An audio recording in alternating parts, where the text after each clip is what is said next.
Salutare, salutare și bine v-am găsit la un nou episod Glow by Ramona și nu este doar nou, este și special. O să vă explic și de ce este special. În primul rând pentru că filmăm în luna decembrie și e luna mea preferată, sunt născută în luna decembrie, e luna cadourilor, nu cred că trebuie să continui.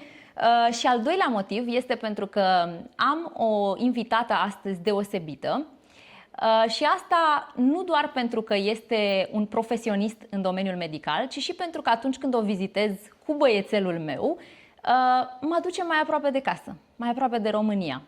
Și asta pentru că este doctor generalist, specializată în medicină generală, cum spuneam mai devreme, și locuiește în Luxemburg, dar este româncă. Și pentru mine asta înseamnă foarte mult. Doamna doctor Laura Pteancu, zic bine, medic foarte generalist, bine v-am găsit, mulțumesc că ați acceptat invitația mea. Așa cum vă ziceam, să știți că de fiecare dată când vin, pentru mine e important. O să vorbim un pic și despre asta. De ce e așa important ca de la român la român? Că nu e neapărat numai abordarea, că nu putem neapărat să facem comparația, știți, să zic, vai, un doctor care este luxemburghez poate nu e la fel de profesionist ca un doctor român. Eu cred că ține așa un pic de suflet și de faptul că mă simt eu mai aproape de casă când vizitez un doctor care e și român. Da. Am înțeles. Este și normal să simțiți în felul ăsta. În primul rând, într-o consultație medicală există bariera de limbaj. Adică nu-i tot una să spunem mă doare capul, exact, sau amețesc sau mă doare burta, dar de fapt mă ustură burta. Și atunci, bariera de limbaj devine evidentă când nu găsim sau el nu găsește cuvinte înlocuitoare destul de rapid, destul de eficiente și înlocuiește, de exemplu, brûlure cu mal la tête. Da, corect. Chestiune care, din punct de vedere medical, e foarte diferită.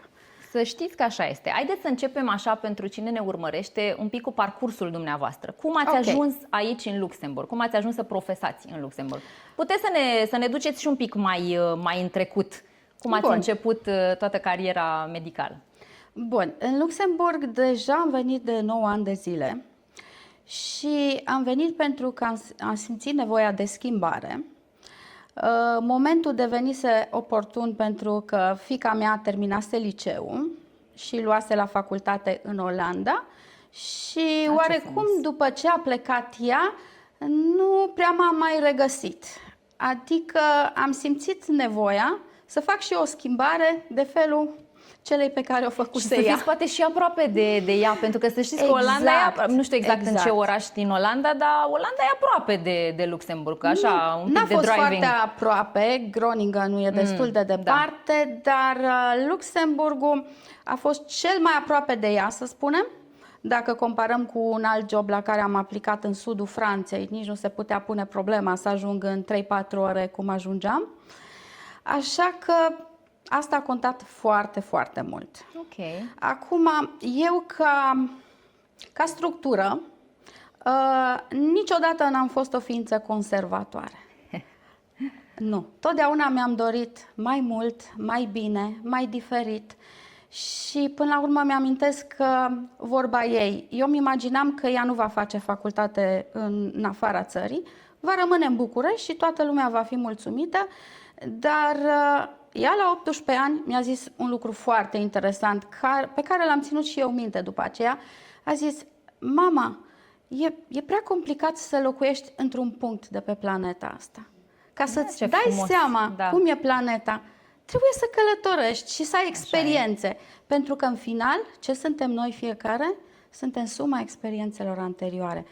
Și cu asta și rămânem, să știți, cu asta și rămânem. Astea. Eu am văzut treaba asta de când am început și noi să călătorim mai mult și asta se întâmplă de vreo 3 ani încoace. Băiețelul meu are 6 ani acum, deci da, cam 3 ani să zic. Simt că de lucrurile astea mi-aduc aminte cel mai mult și cel mai repede, cumva, de călătorii, de culturi diferite pe care le întâlnești, de oameni cu mentalități diferite. Cred că ți expandează cu mult, poate așa, perspectiva și orizontul. Suntem ființe raționale, nevoia de cunoaștere este imensă, Iar dacă noi suntem suma experiențelor anterioare, vom fi cu atât mai împliniți cu cât vom avea mai multe. Da, foarte frumos. Să știți că și eu sunt în Luxemburg din 2017. Am și eu o sumă de ani buni aici, în altă parte departe de Exact ca mine, România. de 9 ani. Da, e ceva. Și e foarte Nu e provocator puțin. ce vă spun, că totuși am avut curajul să plec la 49 de ani. E de apreciat, e foarte, foarte de apreciat. Să știți că noi, când am plecat, bine, eu nu aveam 49 de ani, dar încă nu aveam un copil și cumva simțeam eu așa că mi-aș fi dorit poate să am mai întâi un copil. Știți cum e? E exact cum se întâmplă în toată partea asta de societate și de influență. Mai întâi trebuie neapărat să ai un job, nu? Să termini facultatea, să ai un job, după aceea trebuie să te măriți, după aceea trebuie să faci un copil, să ai casa ta, să ai aia și când se aranjează toate, atunci e momentul să treci poate la etapa următoare. E o prostie din punctul meu de vedere. Dar dacă apare factorul surpriză și Exact. ceva se întâmplă și acel lucru nu mai iese din motive care nu mai țin de tine. Nu, e bine să ieșim din tipare. Din tiparele E astea, foarte bine. tiparele astea, că E sunt foarte tipare bine. corecte până la urmă și ieșim din ele și e posibil să Eu să ne știți ce mi aștepte ceva învăț mai bun. pacienții? Trecutul nu există, viitorul nu contează. Ce contează? Contează această clipă, această zi. Atât. Trăiește-o ca și cum ar fi ultima. Ah, ce Și frumos. vei fi cel mai câștigat. Exact. Foarte frumos. Pentru că de multe ori ne facem griji inutile pentru ziua de mâine. Pentru ce mi-aș face griji pentru ceva care nu știu că o să se întâmple exact cum se pare că se va întâmpla. Totdeauna există factorul surpriză. Asta din așa cu păcate. drobul de sare, să știți că eu o am, adică la mine mereu e... Dacă se întâmplă asta, mai îmi pun așa întrebări în avans. Să știți că am avut-o când locuiam în România, am avut-o și eu, chestia cu drobul Poate de vine seară. un pic de la noi, așa, din cultura Vine un pic noastră, de la nu? noi, da. Așa aș zice și Și la de mine acolo- vine de la mama, vă zic sincer. Deci mama era așa mereu, dacă pățește copilul ceva, dacă... Am avut-o și eu poate în primul an după ce am născut cu băiețelul meu, aveam un pic de dacă îi dau acum, fac diversificarea și se neacă copilul. Cred că sunt și întrebări care sunt o normalitate, mai ales dacă treci pentru prima oară prin niște contexte, situații. Dar Eu zic că nu-i cazul să ne facem griji. Nu-i cazul să ne facem griji mai deloc. puțin stres, mai bine E pe ca și sănătate. paharul cu apă. Pe jumătate plin, pe jumătate gol. Ce dorești să vezi? Că e jumătate gol sau e jumătate plin? Da, corect. Dacă vezi că e pe jumătate gol, vei suferi de sete. Asta e clar. Te vei gândi, n-am apă, ce mă fac? Vai de mine, fără apă nu trăiesc. Dar dacă te uiți la cealaltă jumătate, îți dai seama că îți ajunge pentru 7 ore jumătatea din pahar, da? Și după aceea poate se întâmplă ceva, te vizitează cineva și îți mai aduce o apă. Exact. Așa e. Găsim Deci- soluții. Bun, și atunci trebuie să vă mai spun ceva extrem de important, pentru că se referă la medicină și la știință. Creierul nostru are neuroplasticitate. Ce înseamnă asta? Înseamnă un lucru foarte simplu. Practic, e ca o bilă de plastelină în care îți înfici pumnul. Dacă ți-ai înfipt pumnul, rămâne marca ta în această bilă de plastelină, da? Ei, să spunem că tu ai pus acolo gânduri pozitive, optimism, lipsă de grijă, frumusețe, doar sentimente bune. Creierul tău deja este pregătit doar pe acelea să ți le livreze. Deci, aceasta nu este o viziune outside nu e- medicală, da, vorbind. da. Chiar există. Deci, de aceea se spune că cei norocoși devin tot mai norocoși. Dar ei așa sunt formați, să caute norocul, să-l caute peste tot, să facă mai bine, mai mult, sunt curioși, sunt creativi. Ce frumos ați Pe explicat. când cei pesimiști, vai, mi-e frică să fac asta, vai, mi-e frică să o fac pe cealaltă, vai, mi-e frică că o să mă îmbolnăvesc. Asta cu ipohondria, da. E total Atragi. nepotrivim. Dar până la urmă, în clipa de față sunt sănătos. De ce mi-ar fi frică că mă îmbolnăvesc? De ce mi-ar fi frică? Da, da. Ați Teoretic, explicat nu frumos. avem niciun motiv să ne facem griji. Niciunul. Poate cine ne urmărește o să primească așa un pic de, știți, de vibe pozitiv din Și partea... mai e un secret. Uneori simțim, creierul ne joacă feste, da? ne joacă feste, ne spune, mănâncă aia, bea aia, du-te acolo, stresează-te și așa mai departe. Dar inima nu te înșală niciodată. Când simți că propriul tău creier îți vinde un fake, da? Îți asculți inima și mai departe mergi pe linia inimii. După aceea el se liniștește, el dacă vede că tu nu răspunzi, nu insistă. I-a închis o ușă și se liniștește. Frumos. Da. Bun sfat. Bun sfat. Deci uneori trebuie să gândim cu inima. Cât de ciudat sună, dar uneori ne lăsăm și duși pozitiv. de inima. Și pozitiv. Pozitivismul ajută mai mult decât negativismul. Asta... Da, dar inima niciodată nu ne vinde negativ. Nu știu dacă ai observat. Da, eu zic că am o intuiție bună și cred că intuiția vine tot de pe acolo, dacă stau să conectez niște puncte, așa că da, și de obicei mi-ascult intuiția. Am realizat că e un punct forte al meu. E grozav. Vă iau cu o întrebare diferită un pic de ce am Bun. vorbit până acum și foarte pragmatică. Ok. Sunt sigură că în calitate de medic generalist aveți un sfat bun pentru toți cei care ne urmăresc și dincolo de asta o să vină și ca o bucățică educațională, pentru că oamenii au nevoie să știe și să știe de la cineva avizat. Ok.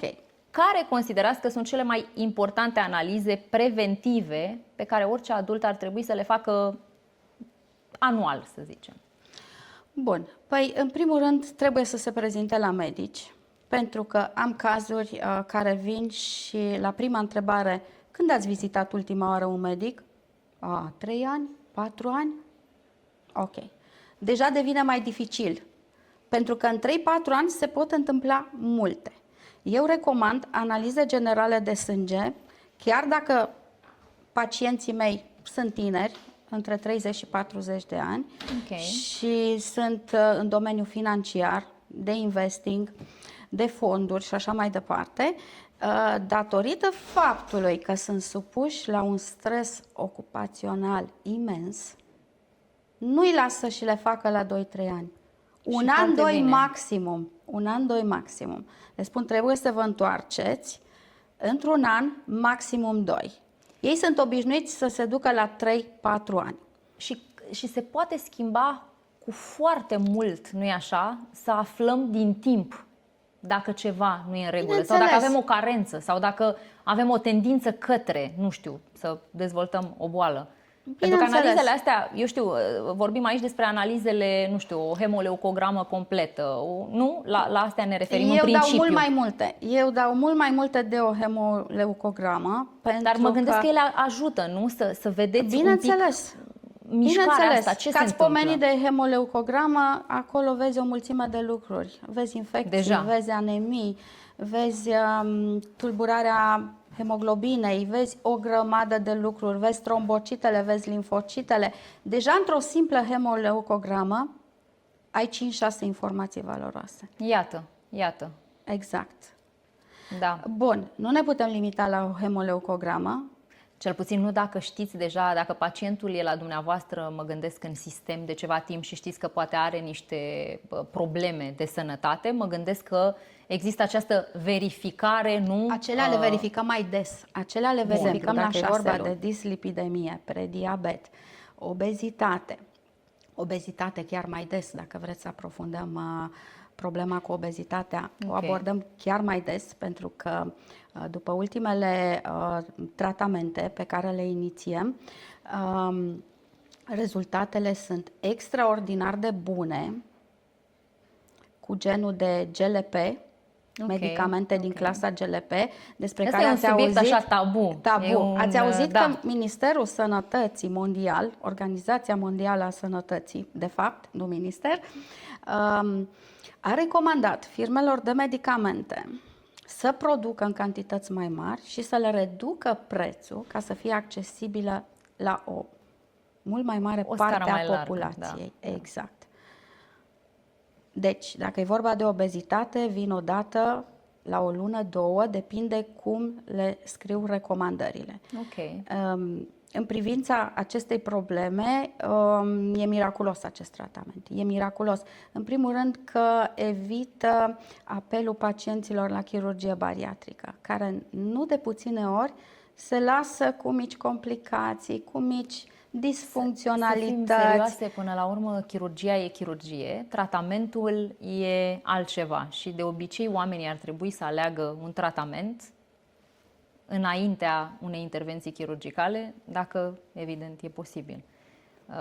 Dar e interesant că vorbiți despre asta, pentru că cel puțin în România, aici în Luxemburg nu e chiar așa și cred că putem confirma împreună asta, dar în ceea ce privește, nu știu, Mounjaro, Ozempic, e subiect tabu și e subiect tabu pentru că Vă spun de ce. Pentru Da. că în Chiar Europa vă rog. politica este complet diferită de Statele Unite, de exemplu.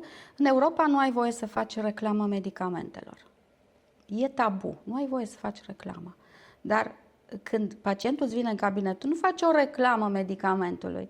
Tu îi aduci la cunoștință beneficiile exact, lui. că există și că El face o consultație medicală. În America, aceste medicamente, că de acolo vine și le știe toată lumea, de fapt, în America au voie să facă reclamă.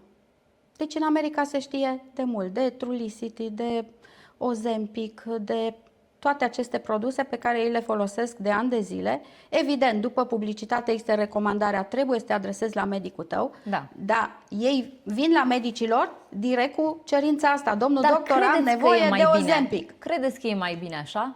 În sensul Nu. că știți la ce mă gândesc? Mă gândesc strict la partea în care dacă văd, nu mă refer aici la manipulare în masă, eu mă refer la dacă eu văd, să știți că ce se mai aude pe aici, pe acolo, noi filmăm în clinică și în clinică în acest moment există și un doctor estetician care mai are pacienți. Deci suntem pe val, efectiv. Mai vine lume, ne mai vede, se mai întâmplă lucruri, așa că nu vă neliniștiți, noi avem telefoanele pe silent. Se mai întâmplă câte ceva pe aici, pe acolo. De ce zic? Nu, ca să revin la subiect, nu mă refer la manipulare în masă, că publicitatea uneori are tendința de a face asta. Cu cât vezi ceva intensiv promovat pe toate mediile de socializare și pe televizor, nu?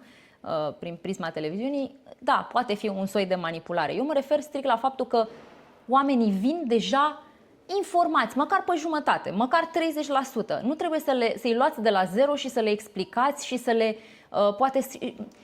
Eu cred că cineva neinformat, și mă corectați dacă greșesc, vine pentru prima oară la noastră, îi spuneți, da, asta face Mounjaro. Vi s-ar potrivi profilul dumneavoastră. Asta e problema. Și apoi că nu se are temeri. potrivește la toată lumea. Și spuneți că cei care... Consultația e individualizată, tratamentul e individualizat. Ei vin și îmi cer Mounjaro la Pur un și body simplu. mass index de 24 kg pe metru pătrat fără rezistență la insulină. Pentru că au văzut o reclamă. Deci nu am nimic cu Statele Iată. Unite, dar Da. nu e ok să facă reclamă de asemenea amploare. Acum înțeleg ce spuneți, da. Pentru că pacientul face sens, exact. va crede că tu nu dorești să-i scrii medicamentul, nu că el nu se potrivește. Totdeauna va vedea ceva în spatele refuzului tău. Da. Acel pacient care nu are nevoie de așa ceva, probabil e sedentar, probabil bea vin în fiecare seară, probabil mâncarea lui principală e carbohidratul. Tu trebuie să-i schimbi felul în care trăiește, nu să-i administrezi medicamente. Și aici începem să vorbim de profilaxie. Deci niciodată, dacă funcționează o dietă, dacă funcționează sport, dacă pacientul e destul de liniștit și realizează că nu duce o viață echilibrată și începe să se schimbe, nu încep cu tratamente. Încep cu tratamente când nu se mai poate, când le-ai epuizat pe celelalte. Asta e părerea mea. Acum cu cât mai natural, cu atât mă gândesc mai că bine. pot veni și pacienți care nu sunt sinceri. Dacă vin la dumneavoastră și vă spun că da, le-am încercat pe toate, doamna doctor, știți cum? Știți Aici și vorba asta, e da. complicat, pentru că eu fiind pozitivă și având încredere în oameni, eu nu pun problema că vine cineva cu o minciună. Pe de altă parte, mă gândesc că un profil de analize vă arată un pic direcția corectă din spatele unei minciuni. Înainte eventual. de a-i prescrie ceva, îi fac analizele din cap până la degetul mic de la picioare Exact. și eu deja îmi fac o părere. Deja îi spun, nu bei apă destulă sau bei mai multă cafea, nu faci sport pentru că ai tendință la coagulare, ai colesterolul mare, mănânci grăsimi saturate, Exact. ai în antecedente, părinții tăi au colesterol, că am un marker care e și pozitiv. Deja când vine cu paleta de rezultate, eu îi spun o grămadă de lucruri, iar el se uită la mine și zice, Doamne, dar de unde știți? Exact acesta sunt eu. Da. Asta e foarte important și e o informație pe care vreau de altfel să ajungă la toată lumea. Pentru că știu că majoritatea persoanelor care ne urmăresc, cel puțin în punctul ăsta, după lansarea podcastului, sunt români. Și ajunge informația mai repede la ei, cei drept. Sper să fie o informație educațională, bună, pe care să o luați, dragilor și dragelor, așa cum trebuie. Mergeți la medic înainte. Faceți acest profil de analize.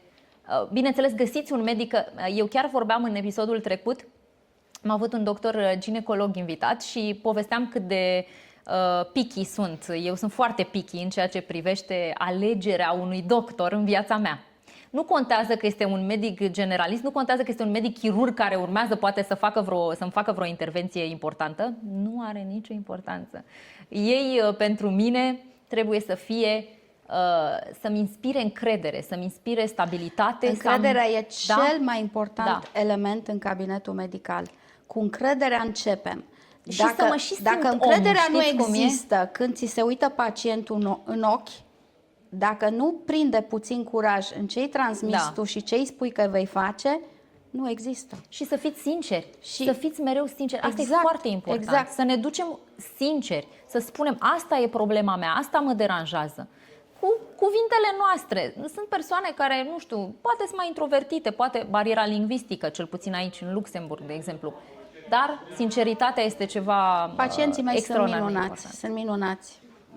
Nu pot să mă plâng de pacientură. Sunteți și o persoană caldă. Minunați. Mai contează și asta, că na. Dar sunt foarte receptivi. Deci reușesc să le câștig încrederea de multe ori în prima ședință, ceea ce în România e cam imposibil să o faci. E cam imposibil. Știți de ce se plâng medicii în România? De un singur lucru se plâng. De lipsa de respect. Da, asta nu știu. Și atunci și lipsa de încredere vine tot de aici.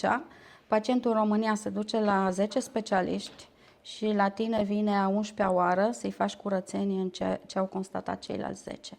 Nu merge așa. Nu merge așa. El trebuie să vină din capul locului la tine și tu să-l orientezi unde și dacă trebuie să meargă. Cred că e și o chestiune, știți, de exact ce spun eu aici. Eu îmi doresc, eu când am făcut și am avut ideea de a face podcastul, a fost ce-mi lipsește mie. Așa am pornit. Ce-mi lipsește mie în momentul ăsta? Și am zis, păi, îmi lipsește informația de multe ori. Informația despre un medic, înainte să mă duc la el. Știți cum avem aici? Și atunci cumva cred că dacă lucrurile astea lipsesc, este foarte greu să prinzi încredere, pentru că... În România alta e problema. Am transformat medicul de familie în contabil, din păcate. Aici nu există așa ceva. Aici ești medic de familie. Și îți dau un simplu exemplu. Pe perioada pandemiei ne-au închis clinica 3 luni, ok, dar ne-au dat imediat teleconsultații. Pacienții mei au fost educați de mine să-și ia oxigenul, să-și măsoare temperatura, să-și ia tensiunea, să vadă ce culoare are flegma când expectorează, să vadă dacă le apar pete pe corp. Deci ajungem în punctul Eu am în care... ținut 6 luni pacienții din telefoane, în plină pandemie, 3 pacienți au ajuns la spital. În rest au stat cu mine în telefon și am reușit prin telefon să-i educ ce să facă, cum să facă. Despre asta e. Ajungem la același numitor comun. Este educația dată prin informație și prin informație, evident, iarăși mai tragem niște săgețele către tot felul de metode. O teleconsultație când și unde e cazul, contextual vorbind, a fost cu perioada aceea de COVID, care a fost absolut îngrozitoare pentru toată lumea, și prin alte contexte, chiar și prin podcasturi. de asta suntem aici, ca să, Atunci să ajungem mai aproape de Vreau să transmit un oameni. alt mesaj extrem de important. Medicina trebuie să fie eminamente liberală. Și aici trebuie să ne înțelegem foarte clar. Eminamente liberală înseamnă că tu decizi ce faci, cum faci în cabinetul tău, ce recomandări îi dai. Da, aici ține un pic de sistem. Aici ține foarte mult de sistem. Da. Aici e liberală 100%. În România, dacă încerci să-ți faci cabinet medical, nu poți. Nu primești contract cu casa decât dacă ai 700 de pacienți sau cât ți se cere, sau dacă ai bani să cumperi un alt cabinet. Aici e cu adevărat liberală medicina. Am început cu un singur pacient, soțul meu. Atât. Și eu, oripilat, am întrebat, nu trebuie să am 100 de pacienți, 200? Nu. Dacă rezistați, bine, dacă nu, iară bine. Pe nimeni n-a interesat cu câți pacienți am început eu activitatea medicală. Și am ajuns în 9 ani la 4.000, treptat, să-mi fac pacientură și încă un lucru esențial, să ne înțelegem, eu n-am contract cu casa și casa mă plătește. Nu. Eu am contract cu casa pentru mine, pacientul Laura Pteancu. Ei au contract cu casa. Ei sunt asigurați. Pe ei rambursează casa. Cum adică în România medicul are contract cu casa pentru proprii lui pacienți? Dar nu medicul e bolnavul. Nu medicul e bolnavul, pacientul e bolnavul. Da, asta ține de sistem. În România încă e centralizat, depinzi de o mulțime de instituții, te-au transformat în contabil. Ce activitate să faci? Ce activitate să faci în România în condițiile astea? SIUI-ul acela am înțeles că nu merge, nu se conectează. Păi vedeți, atâta investiție pentru ce până la urmă?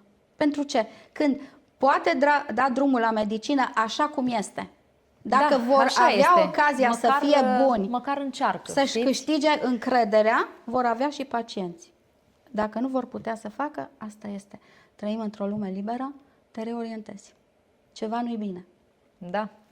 Asta, ca să ne înțelegem, noi vorbim despre plus în spitale, să vă zic ceva. Sistem. De ce să dai atâtea concursuri? Aici se dă un interviu. De ce să dai concursuri să scoți 5 posturi când tu, de fapt, ai nevoie de 15 medici în spital? Asta iară sună a politici învechite. Așa s-a făcut, așa facem lucrurile în continuare. Poate se vor schimba lucrurile. Ramona, dacă nu le schimbăm, rămânem în termen de potențial. România e minunată, acolo ne sunt inimile, dar în afară de un potențial uriaș. Da. Eu apreciez foarte tare medicii din România, dar le știu și ofurile. Întâmplarea face ca chiar verișoara mea să fie doctor și cumva știu care sunt ofurile. Și atenție, ofurile nu doar ale pacienților, ci și ale medicilor, despre asta vorbesc, asta încerc să subliniez și cumva cred că și dumneavoastră despre asta spuneți, că există și partea poate nevăzută, partea acoperită, nu? În sistemul medical românesc. Eu sper să se mai schimbe lucrurile, dar eu apreciez foarte tare munca pe care o depun medicii în România și mai ales la urgență. Știu povești și știu câtă muncă e în spate. Aș vrea să subliniez că un medic nu are voie să se streseze din cauza unor lucruri non-medicale. Și asta e foarte important. În primul rând, acele lucruri îi epuizează. Și nu e normal. Dacă te epuizează ceva, te epuizează problemele pacienților. Exact. Nu că și nu acolo te merge focusezi 100%. Nu că astăzi nu poți să vezi peste 20 și mai ai unul și îl chem mâine. Nu, chestii de constrângere. Deci aici medicii pot să vadă și 40, cei tineri pot să vadă 50, pot să vadă și 20 cât văd eu. Da. Asta este. E o libertate de decizie pe care... E liberală. Sistemul din Luxemburg e cel mai bun din Europa, se pare. E atât de ușor de implementat. Tarifele sunt comune. Nu există tarife diferite pe același tip de consultație, pentru că clinica e diferită, spitalul e diferit, cabinetul de medicină e diferit. Tarifele sunt unitare. Da. Iar pacientul e asigurat. Nu medicul e asigurat pentru pacienții lui. E o abordare diferită. Ce-i drept. Așa este. Vă mai Sunteți întreb de ceva. acord că medicina trebuie să fie liberală? Să știți că nu cred că vreau să mă pronunț. Din câte vedeți, m-am și necat. Nu știu de la ce mi-a venit, o să iau o gură de apă ca să termin experiența asta neplăcută. Da, eu cred că există ofuri de ambele părți pe care le văd și când lucram în televiziune și prezentam știrile, să știți că la fel. Cred că asta mi-a plăcut poate cel mai mult când făceam televiziune și când prezentam știri, și anume că ai posibilitatea să vezi ambele versiuni, să vezi ambele capete ale unei povești.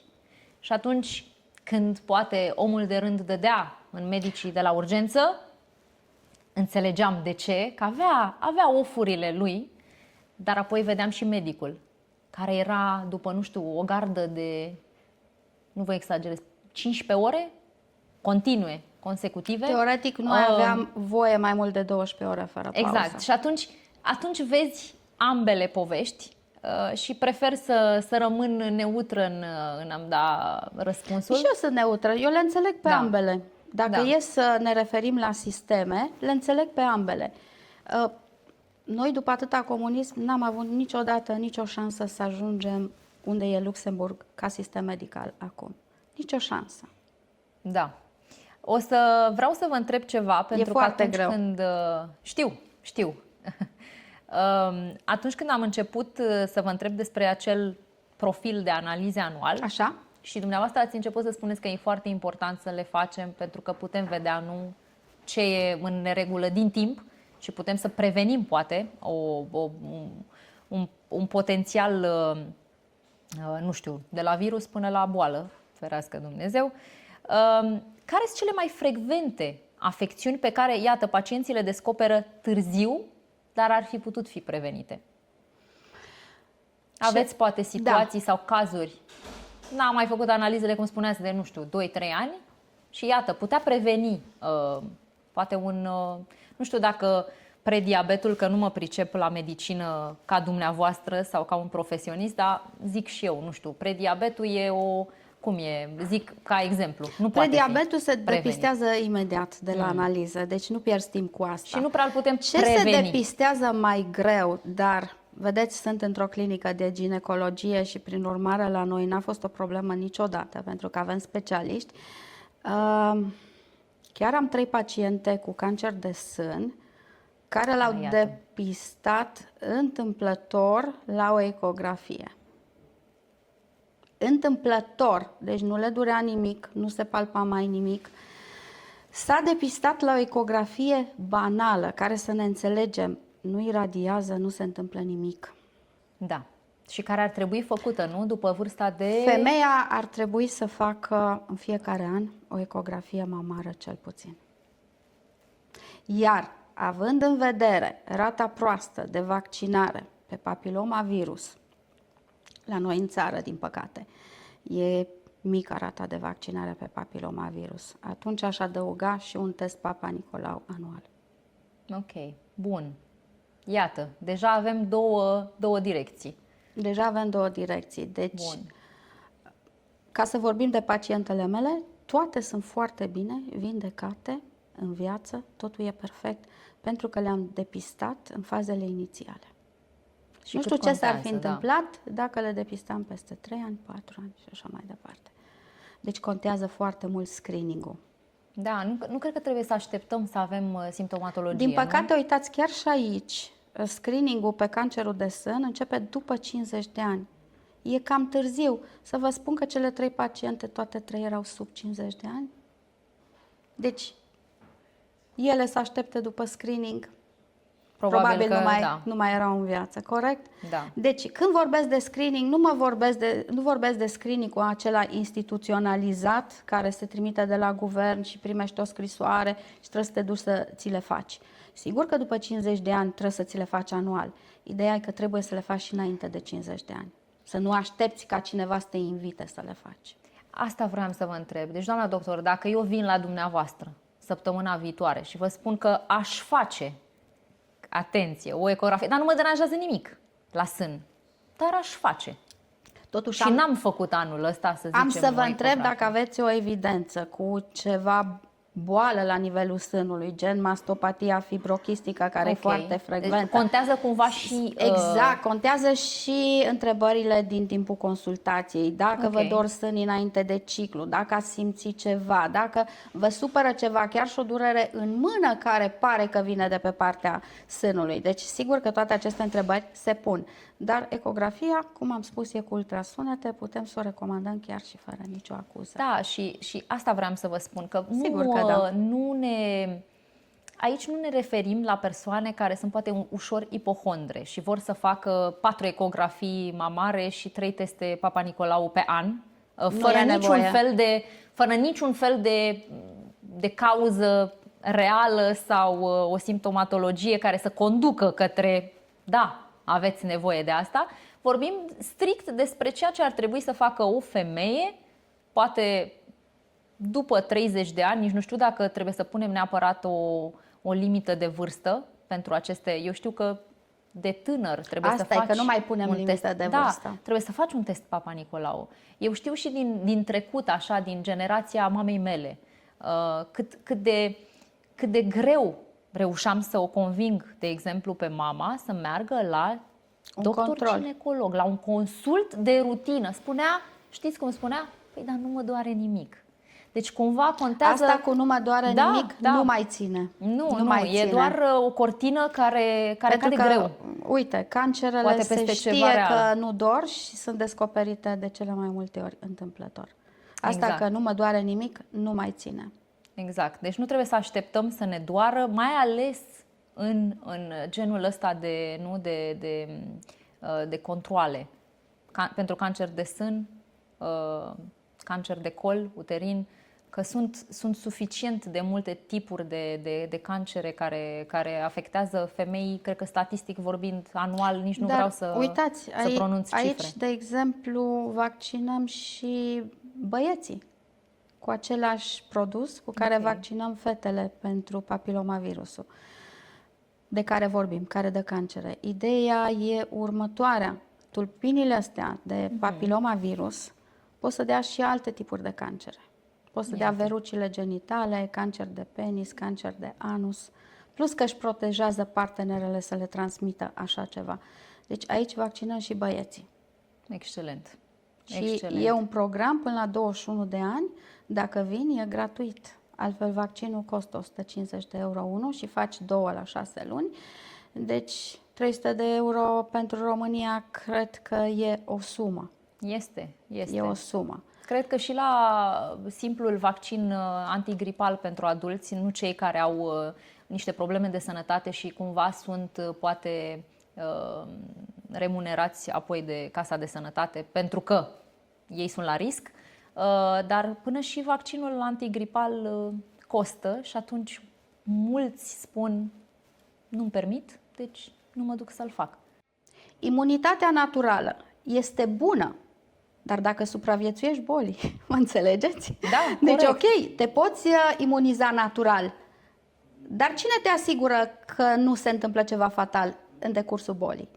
Cu vaccinarea corect, anticovid, probabil am salvat o foarte mare parte a populației de la deces, să ne înțelegem, de la deces. Acum că ei Sunteți rămân foarte cu... curajoasă că vorbim despre asta, parcă și eu simt curajul direct aici în piept. Vă spun sincer că este un subiect foarte greu de abordat cu Deci de la cu ce un am medic. salvat? De la deces, să ne Da. înțelegem.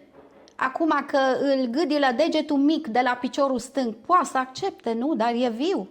E viu. Eu nu înțeleg. Nu înțeleg pe cei care consideră că le știu pe toate fără să întrebe specialistul, Măi, dacă nu sunt inginer și vreau să-mi fac o modificare în casă, Ajungem fix la partea cu încredere. eu nu o să mă vedeți? cert cu inginerul în privință la peretele pe care vrea să mi-l tragă prin sufragerie. Când Așa o să-mi e. spună, băi, aici nu pot, că ai un stâlp de susținere, nu putem să-l tragem aici.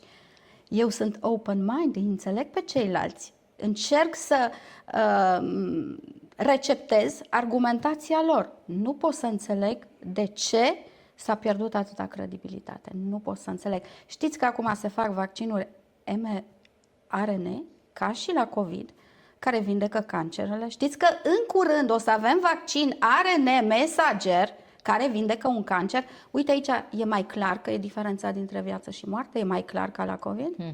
E mai clar. Știți cum un e? cancer Cred nu că te depinde- joci, toată lumea știe Da. că nu se joacă. Asta e. Depinde foarte mult cum se pune problema. Pentru că atunci cu vaccinarea anticovid a fost nebunia de moment. Și cred că atunci când e nebunie de moment, așa reacționează și oamenii. Sunt convinsă Sunt că am speriați. salvat milioane de oameni cu vaccinul. Da. Și Sunt eu convinsă. sunt convinsă. Și sunt convinsă că am și pus punct. Am pus capăt în sfârșit la ceva, la pandemie, că era ceva absolut îngrozitor. Sunt sigură că și vaccinurile s-au făcut poate puțin prea repede, dar nu mai aveam alte șanse. Nu mai aveam alte șanse. Nu mai aveam alte șanse. Știu că părerile sunt împărțite, N-ar trebui să dar fie noi aici împărțite. suntem, nu uitați că de fiecare dată la fiecare episod am vorbit cu o sinceritate debordantă despre subiectele pe care poate mulți evită să le abordeze, pentru că nu vor să intre în tot felul de polemici, dar cu toții avem dreptul la o părere, așa că trec la următoarea întrebare. Ok. Ce factori de stil de viață influențează cel mai mult starea generală de sănătate, dincolo de medicamente și investigații? Modul de viață al pacientului, Da. calitatea vieții lui. Aceasta este piatra de hotar pentru orice ființă umană rațională. Deci Da? mergem tot în direcția viață și stil de viață sănătos, Bineînțeles. egal, poate ajută și la o prevenție a unei Somnul boli. trebuie să fie 7-9 ore. Dacă dormi 5 ore, te vei stresa și vei mânca prost, în special dulce. Sedentarismul e o dramă. Genul ăsta de muncă în fața computerului 8-9 ore, Statul pe fără scaun, să te ridici, fără să te miști, în primul rând coloana cervicală, mușchii adiacenți vor fi beton. Te va durea coloana în fiecare zi a vieții tale dacă nu vei face kineziterapie, dacă nu vei ști să te ridici tot la fiecare oră. De ce la școală pauzele sunt de 50 de minute, 60 de minute pauză? Pentru că nimeni nu poate să stea înțepenit într-un loc și să-și țină corpul în starea asta de prostrație. Nu ai nicio șansă să te simți bine în corpul Corect, tău. Da. corect. Deci mișcarea, sportul e esențial. Și alimentația. Alimentația sănătoasă. Că Alimentația de asemenea. Și aici aici iar e de vorbit mult. Două tipuri de dietă au luat topul celor mai bune diete pe planetă. Nu ne referim Luxemburg, România, sunt universale. E dieta mediteraneană, dar acolo trebuie să ai grijă cu histamina, pentru că genul ăsta de dietă e full de histamină și nu știi de ce mâncând sănătos tot nu te simți bine. Okay. Și dieta DASH, care e o dietă de evitare a sării și practic, o să vă spun de pacientul hipertensiv, dieta de evitare a sării, dacă reușești să o ții, nu vei mai avea hipertensiune. Nu vei mai avea hipertensiune. Toți ne grăbim să scriem antihipertensive. Avem 4-5 clase. Mă, dar îl întreb ce mănâncă, câtă sare pune în mâncare. Nu avem nevoie să punem sare în mâncare dacă avem hipertensiune. Nu avem nevoie. Legumele și fructele au sarea lor, au zahărul n-are lor. gust mâncarea. Bun, și atunci te plângi de medicamente? Te obișnuiești. Deci cumva te obișnuiești și cu mâncarea fără gust. Alegem rău mai mic, ca să zic așa. Bravo. Că mă gândesc și la eu sunt de asta. părere că toate metodele naturale, dacă funcționează, sunt mai bune decât orice terapie, pentru că te vor obliga să schimbi stilul de viață și să fii sustenabil tu ca individ. Să n-ai probleme, să nu îmbătrânești accelerat. Practic pentru longevitate. Pentru longevitate, exact. Bun. Se pare că am putea să trăim circa 120 de ani. Cam asta e durata maximă a vieții individului. Dacă am face ce trebuie. Poate se inventează, doamna doctor, elixirul tinereții, al vieții fără de moarte și scăpăm se știe și de ce îmbătrânim. În momentul de față se știe de ce îmbătrânim. Ok. Deci există niște structuri cromozomiale, telomeri se numesc, care sunt așa ca niște șireturi și la capăt cu un fel de plăsticuț care blochează. Da? Ei, la cei care îmbătrânesc accelerat, plăsticuțul ăla din capăt se distruge și telomerii încep să se scurteze. Se scurtează, se scurtează. Și o chestie de genetică? Nu, nu Sau de de factorii ăștia jumătate despre care am genetică, vorbit jumătate aici. ce faci tu cu tine. Exact. Ok. Și se scurtează, se scurtează. Cu cât se scurtează mai accelerat, cu atât mai repede vei îmbătrâni. Cu cât rămân mai prelungiți, cu atât vei rămâne cât de tânăr cu putință se poate. Și iată că noi putem ajuta să nu se scurteze. Cine îi scurtează foarte, foarte, foarte tare? Stresul. Factorul numărul 1 este stresul. Deci vrei să îmbătrânești? Stresează-te. Vrei să mănânci prost? Stresează-te. Vrei să nu dormi noaptea? Stresează-te. Cu siguranță nu vei fi longeviv dacă toate astea le faci împotriva naturii, cum se spune. Câte și câte altele se mai întâmplă în baza acestui stres s-a ridicat. constatat că există un lucru minuscul care chiar îi poate prelungi, chiar îi poate lăsa să nu se destrame. Meditația. Meditația. Să-ți golești creierul de tot balastul de peste zi, de peste noapte. Să poți efectiv să simți că doar trăiești. Doar trăiești. Și nimic altceva. Să știți că sunt și programe de, numai că nu toată de 15 lumea. minute, 20, adică trebuie să ai un pic de timp. Nu toată pentru lumea tine. poate face meditație. Aici am un punct negativ despre mine. Nu reușesc să fac meditație. Nu pentru că reușesc. nu aveți timp sau pentru că nu puteți să reușiți conectarea aceea cu cred sinele? Că structura mea interioară nu-mi permite chestia asta. Sau poate că dacă aș avea un antrenor care mi-ar spune exact ce se face, cum se face, probabil aș reuși, dar mi-ar trebui foarte mult timp să reușesc. Și atunci eu fac sport și fac un sport intensiv pentru că are același efect cu meditația. Și văzând că eu nu pot să fac meditație, am înțeles că trebuie să-mi schimb și eu viața, că nici eu nu pot să fiu sedentară, nu?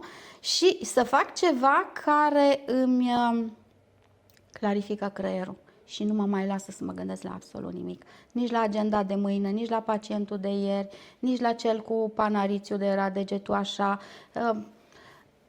Ideea e că trebuie la un moment dat să poți să nu te mai gândești la nimic. Dacă tu îi duci pe toți cu tine acasă, ajungem în etapa aceea. Știți ce îmi place la dumneavoastră? Că practic de fiecare dată când ajungem în punctul că eu urma să vin, că eu sunt aici așa, știți, un pic și drăcușorul. Urma să vin să vă zic, păi domnule, nu toată lumea are timp, acum vine de la muncă după 8 ore, nu are timp să facă, nu știu, meditație, să vină la medic yoga. sau să facă de meditație. După aia zic, da, nu știu ce. Dar vedeți, dumneavoastră mereu veniți și spuneți, eu nu pot să fac asta, dar am găsit o alternativă care simt că mă ajută.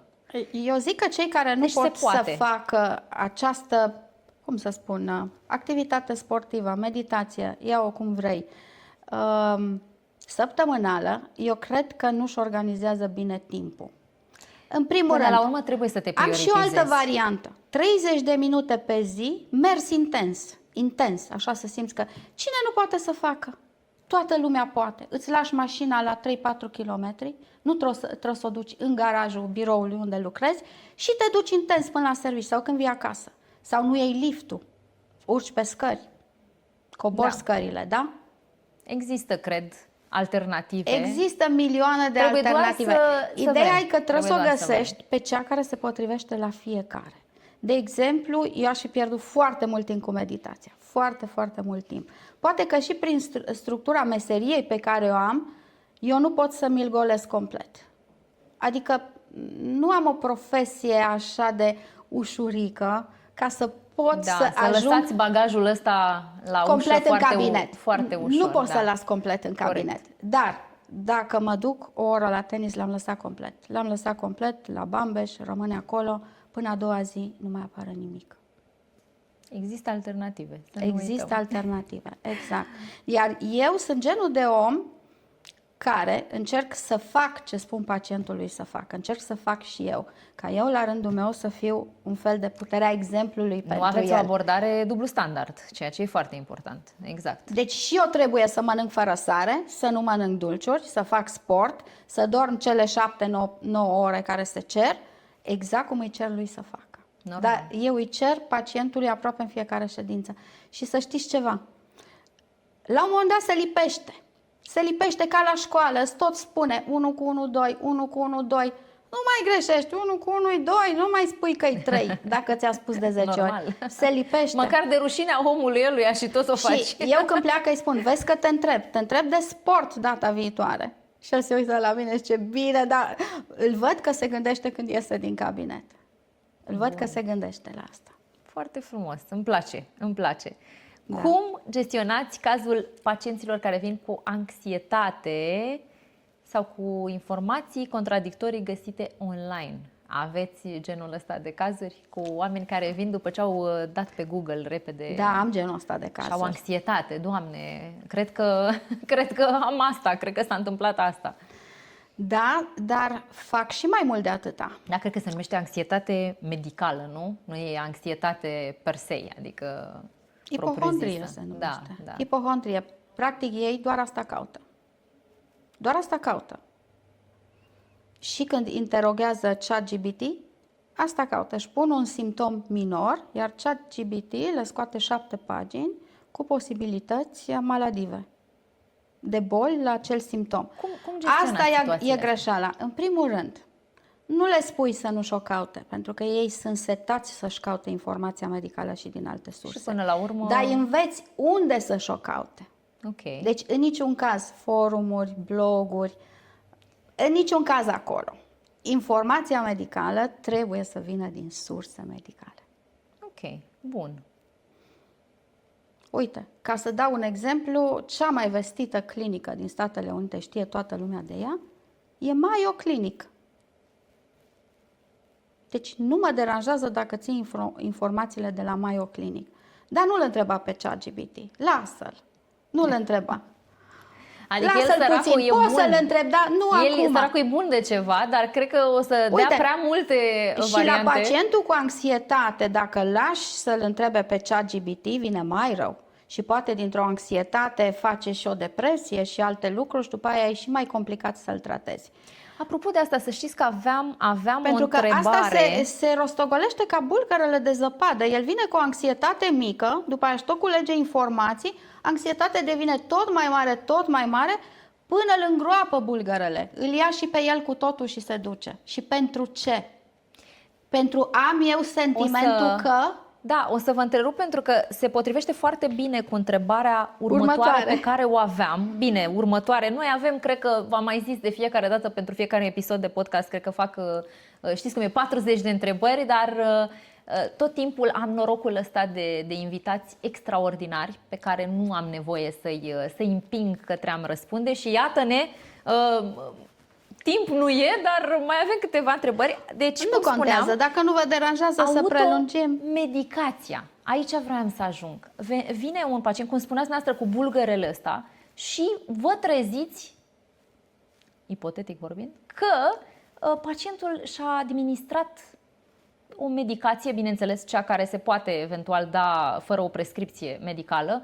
Cum gestionați genul ăsta de ce greșeli vedeți cel mai des în automedicație? Și bineînțeles, dacă e sau nu periculos un comportament de genul ăsta, mă gândesc că este. Vedeți, aici e destul de simplu în Luxemburg, pentru că nu primești un banal antibiotic de ochi fără prescripție. Pot să vă confirm, aici chiar e foarte greu. Nu primești nici ibuprofen de 400 de miligrame fără prescripție. Tot ce primești e un fel de apă de ploaie, căldicică, curată. Mă rog, cred că paracetamolul, Paracetamolul de 500. Cred că cel de 1 gram nu-l dau, pentru că mi-e rambursat pe listă și din moment ce mi-e rambursat, oricum dacă îl dau exact, oricum dacă îl dau la liber, pacientul plătește mai mult dacă îl ia la liber decât dacă vine în cabinet.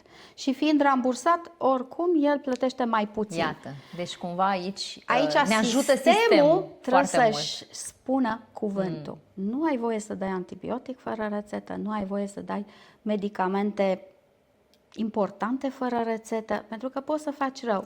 Iar vorbind de pacientul care vine cu o mulțime de medicamente pe care i le-au dat alții sau și le administrează, gândiți-vă la interacțiunea dintre medicamente și ele interacționează unele cu altele. Deci, practic, ajungem Nu la... poți să-l excizi dimineața cu un comprimat și seara să-l culci. Dimineața îl excizi, seara îl culci. Și, practic, este foarte periculos, ca să ne înțelegem. E periculos, sună plus cu minus.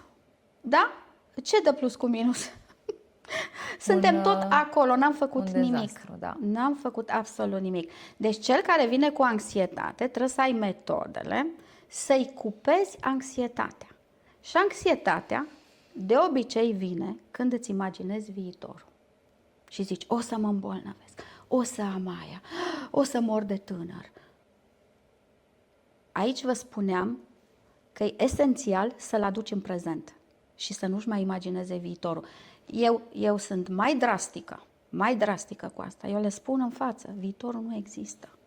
Colaborați, nu-i așa? Da, și cu bineînțeles. alte ramuri și cu alți medici specialiști? Păi am 3 specialități hiperimportante, rambursate în Luxemburg, care în România nu există. Kineziterapia, vorbeam de înțepenitul corpului când desfășori o activitate. Și cât de mult ajută să fie în aceeași rambursate poziție, toate lucrurile da? astea sunt... Deci, kineziterapia, care e mișcarea corpului, mușchii, oasele, aparatul locomotor, psihoterapia, stresul tău, grija zilei de mâine, da?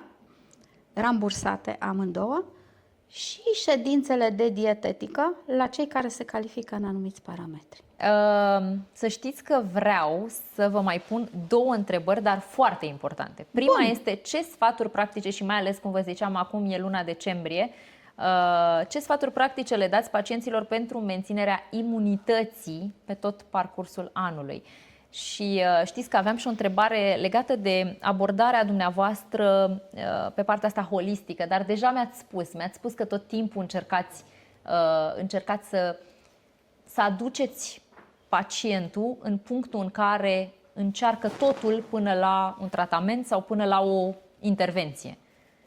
Deci partea asta cumva noi am acoperit-o prin discuția pe care am avut-o până acum. Există o mică diferență, depinde cu câte comorbidități vine pacientul respectiv.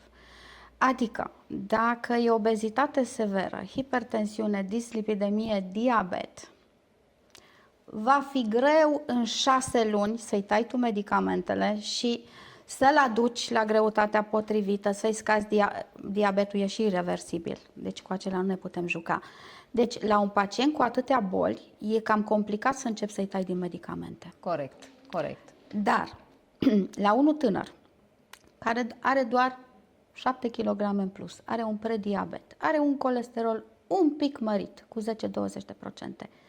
cu acela putem avea altă abordare. Altă abordare complet diferită. La acela nici nu-i recomandat 5-6 luni să-i scrii nimic, ești obligat să-i schimbi calitatea vieții. Exact. Nu mergem la risc cu pacienții care au Sigur, păi nu se întâmplă nimic cu 10-20% peste valorile normale dacă le ai. Dar dacă lași așa, el peste 10-15 ani se transformă în pacientul de care vorbeam, căruia nu mai poți să-i scoți medicamente, nu mai ai ce face. Efectiv, ești legat de mâini și de picioare. Pentru că viața lui depinde de alea 4-5 medicamente pe care le ia. Deci depinde unde surprinzi pacientul și care e structura lui. Eu trebuie să vă mulțumesc foarte tare că ați acceptat invitația și câte lucruri am aflat, mai multe decât...